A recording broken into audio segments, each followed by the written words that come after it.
मेरा channel explain of identify के button पर सब्सक्राइब बटन पर क्लिक करें और नोटिफिकेशन बेल को ऑन करना ना भूलें। इससे आपको हमारे चैनल से जुड़े सभी नए अपडेट मिलते रहेंगे।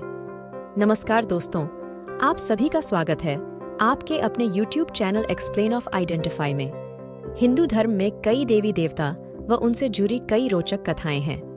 मेरा उद्देश्य सभी देवी देवता व उनसे जुड़ी कथा का ज्ञान आप सभी तक पहुंचाना है। आशा करती हूँ मेरे द्वारा बनाई गई वीडियो आप सभी को पसंद आ रही होंगी। हमारी सभी वीडियो को अंत तक जरूर देखिए। वह बने रहिए हमारे चैनल पर और जुड़े रहिए अपनी धर्म और संस्कृति के साथ। दोस्तों, आज मैं आप सभी के लिए बटुक भैरवनाथ की कथा को लेकर आई हूँ। बटुक का अर्थ होता है छोटा बालक और यह भोलेनाथ का ही एक स्वरूप है।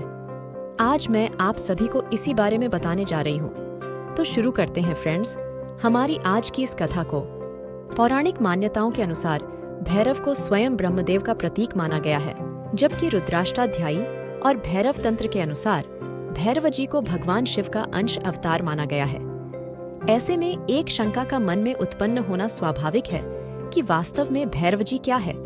वास्तव में भैरव जी शिव के ही अवतार हैं। शास्त्रों में इनको शिवांश मानते हुए कहा गया है कि भैरव पूर्ण रूप से देवादि देव शंकर ही हैं। परंतु भगवान शंकर की माया के फलस्वरूप एक सामान्य व्यक्ति इस तत्व को नहीं जान पाता।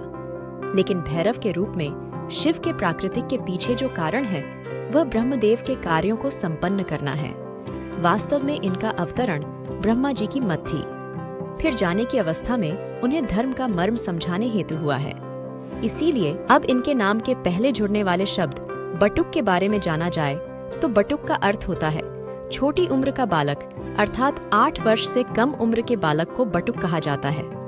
वर्णन मिलता है कि महर्षि दधीचि भगवान शिव के परम भक्त थे। उन्होंने अपने पुत्र का नाम शिव दर्शन रखा, लेकिन भगवान शिव ने उसका एक नाम और रखा जो था बटुक, अर्थात यह नाम भगवान शिव को प्रिय है, इसीलिए बटुक भैरव को भगवान शिव का बाल रूप माना गया है।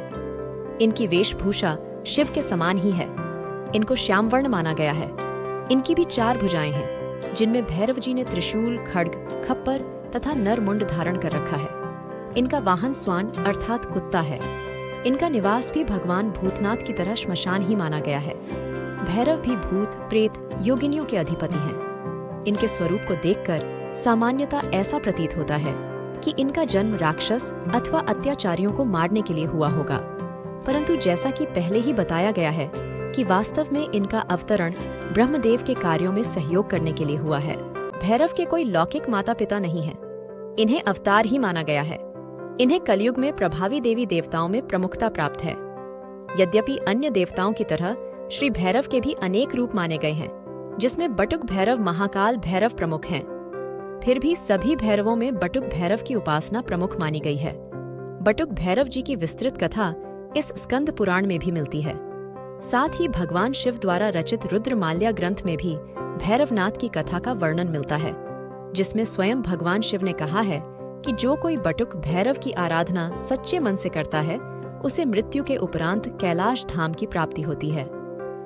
भैरवनाथ को आपत्तियों का विनाश करने वाला देवता माना गया है। साथ ही ये एक ऐसे देवता हैं जिनकी पूजा से मनोकामना पूर्ति अवश्य होती है। इनकी उपासना से भूत प्रेत बाधा से तुरंत मुक्ति प्राप्त होती है। लोगों की इन पर अपार श्रद्धा है। इनसे काल भी भयभीत रहता है। इनमें दुष्टों का संहार करने की असीम क्षमता है। शिव जी ने इन्हें काशी के कोतवाल पद पर प्रतिष्ठित किया है। शिव जी का यह कोतवाल ऐसा है कि जिसके राज्य में मानव जीवन में दुख, दर्द जैसे अपराधी नहीं पनप पाती। जो व्यक्ति की कुंडली में स्थित दोष होता है, वह व्यक्ति बटुक भैरव की उपासना करे तो उनके दोष दूर हो जाते हैं। बटुक भैरव के रूप को देखकर सामान्यतः ऐसा प्रतीत होता है कि इनका जन्म राक्षस अथवा अत्याचारियों को मारने के लिए हुआ होगा।